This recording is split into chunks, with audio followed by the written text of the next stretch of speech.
So we'll first introduce the basic formalism PCFGs, and then we'll talk about a crucial algorithm, which is called the CKY algorithm. And this is, again, actually a dynamic programming algorithm, which will allow us to use PCFGs to parse sentences.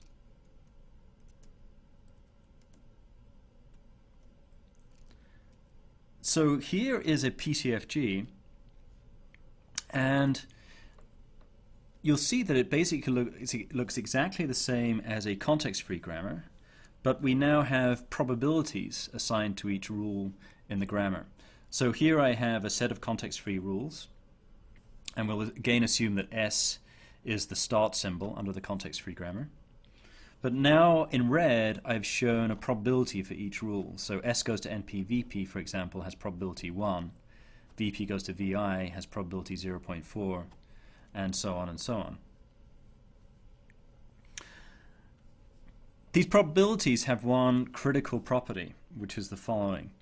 If I take any non-terminal in the grammar, so let's take VP for example, there are a number of possible ways of expanding that non-terminal. So VP can be expanded in 3 different ways here. It can be written as VI, or VTNP, or VPPP. 3 possibilities. And notice that the 3 probabilities associated with these 3 different options sum to 1. So 0.4 plus 0.4 plus 0.2 is equal to 1. And this is the key constraint on the probabilities in a PCFG. If I look at any non-terminal, we must have these probabilities summing to 1. Here's another example. It's NP. Can rewrite in 2 different ways, either as a determiner followed by a noun, or a noun phrase followed by a prepositional phrase. These 2 probabilities sum to 1. So these probabilities have a clear interpretation, which is the following. They are the conditional probability of, conditioned on a particular non-terminal. We have multiple different ways of rewriting that non-terminal. We now have a distribution over those different options, over those different ways of rewriting that particular non-terminal. Okay. So then we can do the following. So let me just illustrate this definition down here, or this text down here. Let's take a particular parse tree under this grammar, very simple one. So notice that every one of the rules I'm using here is in this grammar.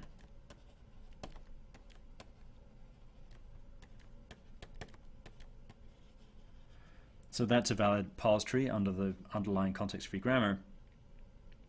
We're now going to assign a probability to this entire parse tree, which is simply a product of probabilities for these different rules.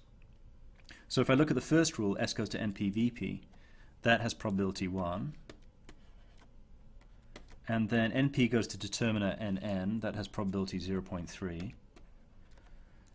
Determiner goes to the, has probability 1.0. And so to calculate the probability of an entire tree, I just multiply together the probabilities for the different rules. So VP goes to VI, has probability 0.4, and VI goes to sleeps, has probability 1. Okay, so that's the final expression for the probability of this particular parse tree.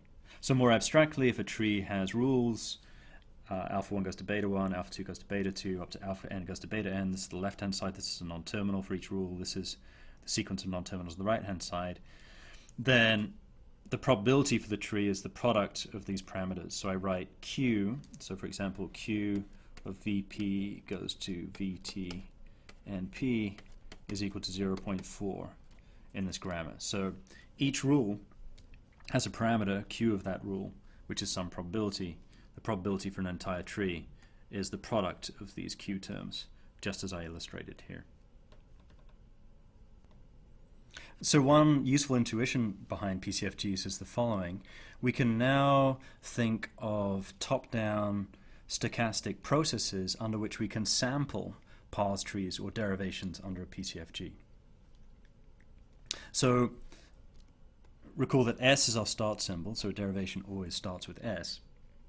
Now at each point in the derivation, I'm again going to pick the leftmost non-terminal in my current derivation, S in this case, and I'm going to use some rule to expand that symbol. So let's say I pick this rule here, S goes to NP-VP.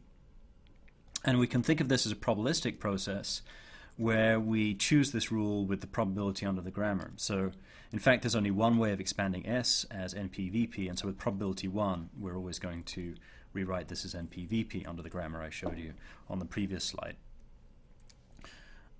Next step in the process, we take the leftmost non-terminal again, NP, and you can again think of a stochastic process where we choose the rule expanding NP from the different possibilities using the distribution under the grammar.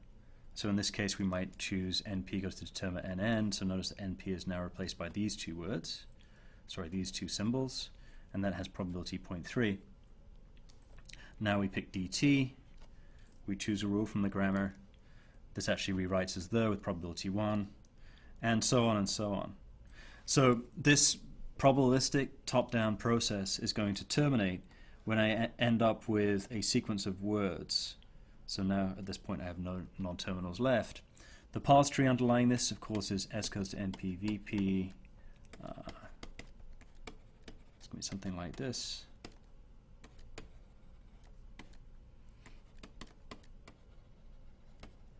And the probability is going to be the product of these different terms. So you can, in fact, once you have a probabilistic context-free grammar, sample derivations from that context-free grammar in this sort of top-down process. So you can use a probabilistic context-free grammar to generate parse trees.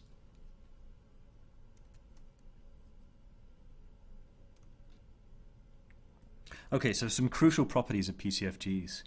Firstly, as we've said, they assign a probability to every possible parse tree allowed by the underlying context-free grammar.